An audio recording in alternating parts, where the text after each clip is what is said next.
Hello friend, welcome back to another video.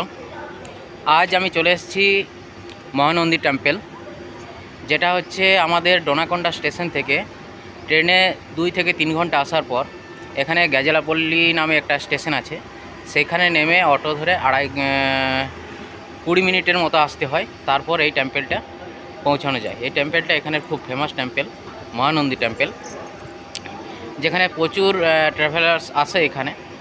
আর আমরা অনেক দিন থেকে প্ল্যান করছিলাম এখানে আসবো, কিন্তু আশাই হচ্ছিল না, যেহেতু কাজ থাকে আমাদের। নাইট ডিউটির শেষে নাইট অফ রেস্ট যখন পাওয়া যায় তখন আমরা আসি। আর আসা হয় না এই কারণে, সব বন্ধুদের একসাথে ছুটি থাকে না, সেই জন্য অনেক টাইমে আসা হয় না। কারণ একসাথে এলে তবে যে এনজয় হয় খুব ভালো, আর তাছাড়া এনজয় হয় না অতটা, ওই জন্যই আসা হয় না। তো এখন আমরা 4 জন বন্ধু একসাথে এসেছি। 4 জন বন্ধু, একজন ভেনুকোন্ডা স্টেশন থেকে, একজন দিগমেটা, আর একজন গ্যাজেলাকোন্ডা, আর আমি ডোনাকোন্ডা থেকে এসেছি। তো 4 জন বন্ধু যেহেতু একসাথে এসেছি, তাই খুব ভালো লাগছে। আর আমরা এসেছি 253 মর্নিং 9:30-এর যে ট্রেনটা, ওইটা করে আবার ওই ট্রেনে রিটার্ন করব। ওই ট্রেন গ্যাজেলাপল্লী থেকে 4টে সাড়ে 4টের সময় ছাড়ে, তো সেরকম টাইমে আমরা চলে যাব। আমার পেছনে যে মন্দিরটা তোমরা দেখতে পাচ্ছ, এটাই হচ্ছে মহানন্দী টেম্পল। এটা তোমাদেরকে ভালোভাবে দেখাবো। তো সকালে যেহেতু বেরিয়েছি মুড়ি খেয়ে, তাই খিদেও পেয়ে গেছে। তো তাই ভাবছি যে এখন একটু খাওয়া দাওয়া করে নিই, তারপর মন্দিরের দিকে যাব। তবে চলো খাওয়া দাওয়াটা করে নিই। আর খাওয়া দাওয়ার মধ্যে কি রয়েছে সেটাও একটু দেখে নাও তোমরা। এই হচ্ছে আজকে দুপুরের খাবার। এটা হচ্ছে 80 টাকার প্লেট। দেখতে পাচ্ছ কি দিয়েছে। আর আমার সামনে যে হলুদ গেঞ্জি পরে যে ছেলেটা রয়েছে, সেটা হচ্ছে পারভেজ, যে গ্যাজেলাকোন্ডা থেকে এসেছে। সামনে যে সাদা জামা পরে রয়েছে, সে হচ্ছে অনিল, ওর ঘর বিহার। এবং আমার ডান পাশে বসে রয়েছে বিক্রম আর পারভেজের ঘর আমাদের ওয়েস্ট বেঙ্গলে, কাজরাপাড়া ওইদিকে। তো ওরা, আর পারভেজের ঘর ব্যান্ডেলের ওখানে। তো এরা আমাদের পশ্চিমবঙ্গেরই, আর একজন হচ্ছে বিহারের। খাওয়া দাওয়ার পর্ব শেষ, এরপর মন্দিরের দিকে আমরা এগোচ্ছি। মন্দিরটা জাস্ট হোটেলের পাশেই, তাই বেশি টাইম লাগবে না। এ হচ্ছে আমাদের নন্দীজি, যেটা রয়েছে মন্দিরের একেবারে সামনে। এটা দেখতে মনে হচ্ছে অনেকটা ছোট, কিন্তু এটার সাইজ বেশ বড়। আমি অনেকটা দূরেই দাঁড়িয়েছি, তাই মনে হচ্ছে ছোট। এখান থেকে জাস্ট সোজা গেলেই আমাদের মন্দির, যেটা হচ্ছে মহানন্দী টেম্পল। আর এটার সামনের যে মন্দির প্রাঙ্গণ, সেটা বেশ খোলামেলা। তোমরা দেখতে পাচ্ছ এই মেঘমুক্ত আকাশের নিচে এই যে এই মন্দির, তার পেছনে পাহাড়। এটা প্রকৃতির একটা খুব দারুণ সুন্দর দৃশ্য। এখানে দেখতে পাচ্ছ এই মন্দিরের যে গেট, কি অসাধারণ গেট। আর সামনের দিকে যদি যাওয়া যায়, তখন তোমাদের মন্দিরের যে সৌন্দর্য, সেটা আস্তে আস্তে ফুটে উঠবে। আর আমার যে সব বন্ধুগুলো, সেগুলো আগেই ঢুকে গেছে। আমি শুধুমাত্র ভিডিও বানানোর চক্করে অনেকটা পেছনে রয়ে গেছি। তারা সব ভিতরে দিকে ঢুকে ওখানে বসে ফটো তোলাতুলি করছে, তাই ওদের ফটোর সঙ্গ আমি দিতে পারলাম না, বা ওদের ফটোর ফ্রেমে আমি বন্দি হতে পারলাম না।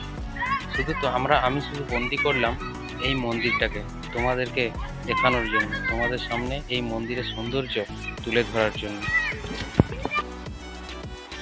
এই মন্দিরে দর্শনার্থীদের ভিড় হওয়ার আরেকটা প্রধান কারণ হলো, এই মন্দিরের ভিতরে রয়েছে 2টো ছোট এবং একটা খুব বড় চান করার জায়গা, যেটা তোমরা সুইমিং পুলও বলতে পারো। প্রচুর ঠান্ডা জল, এবং এই জল কোথা থেকে যেন বয়ে আসছে পাহাড়ের ওই দিক থেকে। এই জল স্টোর হয়ে থাকে না, বয়ে বাইরে চলে যায়। তো এইখানে সবাই চান করার জন্য আসে। যেসব দর্শনার্থী এখানে আসে, অবশ্যই তারা এখানে স্নান করে, ঠাকুরের নাম করে। আর সেটা অনেকক্ষণ ধরে স্নান করে। এবং এই যে সুইমিং পুল, সেখানে মাছও আছে। যদি তুমি চুপচাপ থাকো, তবে বুঝতে পারবে যে পায়ের কাছে এসে সে মাছগুলো তোমার পাগুলোকে আস্তে আস্তে কামড়াচ্ছে। খুব ভালোও লাগে। তো এই জন্য এখানে ভিতরে সব গামছা, জামা, প্যান্ট সব কিছু নিয়ে যাচ্ছে, এবং সেখান থেকে 1 ঘন্টা, আধ ঘন্টা, যার যেমন টাইম রয়েছে, এখানে চান করছে। চান করার পর আস্তে আস্তে আবার সব বাইরে আসছে। ভিতরে ক্যামেরা নিয়ে যাওয়ার কোনো উপায় নেই। ভিতরে যেতে এলে সব কিছু তোমাকে রেখে পরে যেতে হবে। এখানে মোবাইল, ব্যাগ, জুতো। মন্দিরের পাশেই রয়েছে একটা বিশাল মূর্তি। এটা কিসের মূর্তি আমি ঠিক জানি না, তবে এটার কাজ এখনো চলছে, সম্পূর্ণ হয়নি। জাস্ট মন্দিরের পাশে এটা রয়েছে। আর আমার পাশেই রয়েছে আমাদের পারভেজ, বিক্রম আর অনিল। এরা বলছে যে তোর ভিডিওতে আমাদেরকেও একটু কভার কর, যেন আমরাও তোর ভিডিওতে আসতে পারি। এমন একটা ভিডিও নে যেটাতে আমরা তিনজনেই থাকব।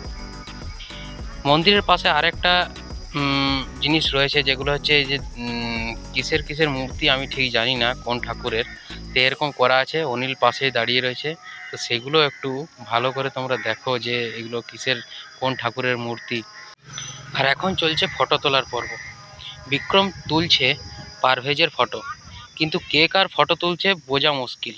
যে ফটো তুলছে সে এমন পোজ দিয়েছে যেন ওরই ফটো তোলা হচ্ছে। পারভেজ পোজ দিয়ে বলল যে তুই আমার একটা ফটো তোল, আর আমি যে ভিডিও করছি সেটাও জানে না, তাই হাসতে হাসতে আমার দিকে এগিয়ে এলো। এখন শুধুমাত্র চশমা নিয়ে ফটো তোলার পালা। দেখতে পাচ্ছ বিক্রম কত সুন্দর পোজ দিচ্ছে ফটো তোলার জন্য।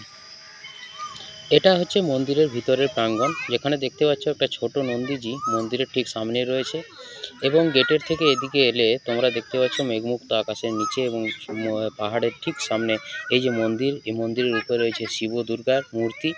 এবং এই মন্দিরের থেকে সোজা আর একটু ভিতরে গেলে এখানে যে মেন শিবলিঙ্গ বা মেন মন্দির, সেটাতে পৌঁছানো যায়।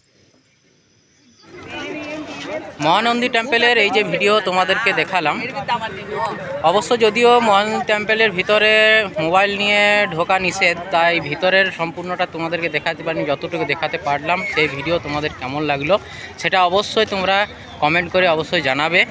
তার সাথে সাথে আমার এই পেজটা ফলো করে দেবে, তার সাথে লাইক কমেন্ট শেয়ার অবশ্যই করতে থাকবে।